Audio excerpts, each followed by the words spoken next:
குஜராத் மாநிலம் பாஜகவினுடைய ஸ்ட்ராங்கான ஹோல்ட் இருக்கக்கூடிய மாநிலங்கள்ல ஒன்று முதல் மாநிலம் அப்படின்னு கூட சொல்லலாம். தொடர்ந்து 25 ஆண்டுகளா அங்க பாஜகவினுடைய அரசாங்கம் இருக்குது. பூபேந்திரபாய் படேல் தற்பொழுது மாநிலத்தினுடைய முதல்வரா இருக்கிறாரு. பாரதத்தினுடைய பிரதமர் அண்ட் உள்துறை அமைச்சர் 2 பேருமே குஜராத்தை சேர்ந்தவர்கள். இப்ப வரைக்குமே குஜராத் மாடல் அப்படின்றதனுடைய தொடர்ச்சியா தான் ஒவ்வொரு மாநிலமும் அவர்களுக்கான ஒரு மாடலை எடுத்து வைத்து முன்னிலைப்படுத்திட்டு இருக்கிறாங்க. பெரிய தொழில்கள் அதிக அளவுல இருக்கக்கூடிய மாநிலங்கள்ல ஒன்று குஜராத். ஸோ இந்த குஜராத் மாநிலம் அடுத்த வருடம் 2027 கடைசியில சட்டமன்ற தேர்தலை சந்திக்கவிருக்கிறாங்க. இன்னும் ஒரு 1 1/4 வருஷம் இருக்குது தேர்தலுக்கு.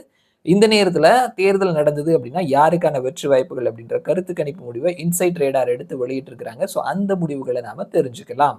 குஜராத்த பொறுத்தமட்டுல பிஜேபி ஒரு ஸ்ட்ராங்கான ஹோல்டு வைத்திருக்கக்கூடிய மாநிலம். ஒரு காலத்துல காங்கிரஸ் நல்ல டஃப் கொடுத்தாங்க. இன்றைக்கு அவர்களினுடைய நிலைமை ரொம்ப குறைஞ்சு போயிருக்குது. அதற்கான காரணம் அவர்களுக்கான ஒரு சரியான டஃப்பா ஆம் ஆத்மி கட்சியும் அங்க லைட்டா வளர்ந்துட்டு இருக்காங்க. ஸோ ஆம் ஆத்மி வெர்சஸ் காங்கிரஸ் அப்படின்னு சொல்லி வரும்பொழுது அங்க பாஜக அவர்களுக்கான வாக்கை வாங்கி ஈஸியா ஜெயிச்சுட்டு போயிடுறாங்க. ஸோ இந்த முறை யாருக்கான வெற்றி வாய்ப்புகள் இருக்குது அப்படின்றத தெரிஞ்சுக்கலாம். மொத்தமா இருக்கக்கூடிய 182 தொகுதியில 92 பிளஸ் இடங்களை பிடிப்பவர்கள் மெஜாரிட்டியோட ஆட்சி அமைப்பார்கள். பிஜேபி 143, காங்கிரஸ் 33, ஆம் ஆத்மி 2, மற்றவர்கள் 4 அப்படின்னு சொல்லியிருக்கிறாங்க.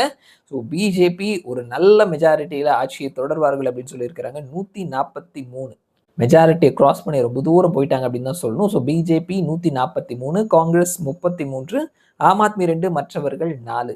இன்றைய தேதியில சட்டமன்ற தேர்தல் நடந்தது அப்படின்னா குஜராத்ல மீண்டும் பாஜகவினுடைய அரசாங்கமே தொடரும் அப்படின்னு சொல்லிட்டு இன்சைட் ரேடார் சொல்லியிருக்கிறாங்க. வரக்கூடிய மாதங்கள்ல இந்த நம்பர்ஸ் எந்த பக்கம் போகுது, எப்படி மாறுது அப்படின்றத வெயிட் பண்ணி பார்க்கலாம். மறுபடியும் நான் உங்களை இன்னொரு வீடியோல சந்திக்கிறேன். அது வரைக்கும் நன்றி.